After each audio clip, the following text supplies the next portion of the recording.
Je suis ton pire client. Ouais, j'espère que tu vas bien, mais je voulais m'adresser à ceux qui vendent des vêtements, surtout dans des commerces physiques.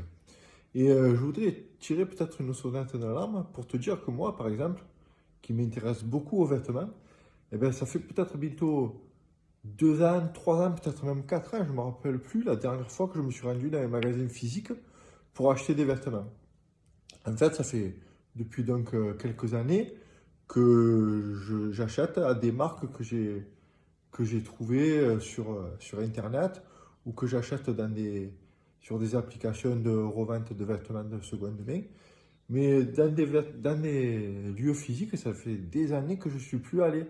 Et toi, donc, si tu tiens une boutique physique, eh ben, je voudrais t'encourager que tu trouves vraiment les possibilités pour toi de vraiment te mettre à vendre tes vêtements par correspondance. Je cherche le terme, je ne me rappelle plus, tu m'excuseras.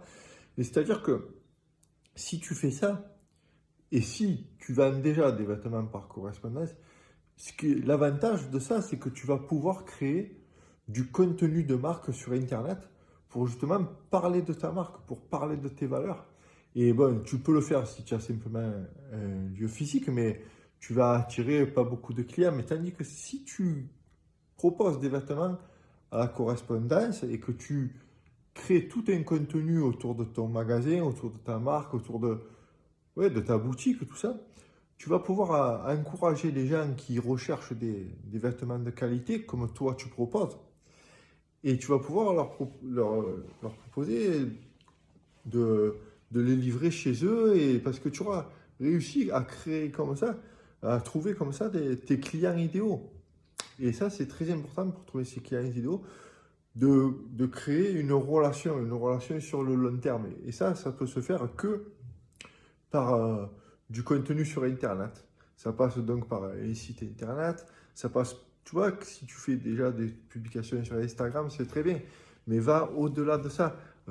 Parle du choix de tes ateliers, parle du choix de tes fournisseurs, parle du choix des marques que tu distribues, raconte leur histoire, raconte ton histoire, raconte même tu sais, tout simplement documenter la visite de tes prochains ateliers ou documenter les travaux de ta boutique, mais tout ça en voyant un peu plus grand et le plus grand, ben, ça va passer par Internet.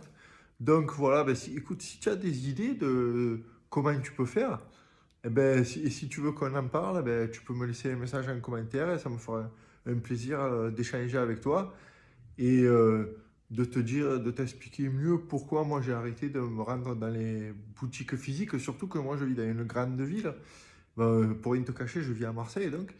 Et finalement, l'offre de vêtements masculins, ben, je trouve qu'elle est ridicule parce que c'est soit tu vas dans les grandes enseignes comme H&M, comme ça, ou soit tu vas dans des boutiques des grands centres commerciaux et je trouve moi que la plupart de ces marques qui sont distribuées dans ces grands centres commerciaux dépensent un fric monstre en marketing.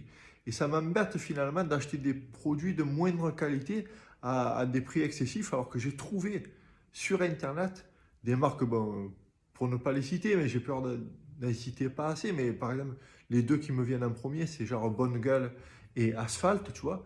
Eh ben c'est des marques qui proposent vraiment des produits de qualité, qui ont réussi à couper les circuits pour proposer aussi des prix un peu plus attractifs et qui ont réussi surtout à avoir un discours autour de ça. Et qui ont plus que des clients, c'est devenu une audience fidèle et de fans presque. Et voilà, et moi ce que je t'encourage, c'est prendre exemple sur eux. Donc voilà, si tu veux qu'on en parle en commentaire, ça me ferait un plaisir d'échanger avec toi. Ciao, bonne journée.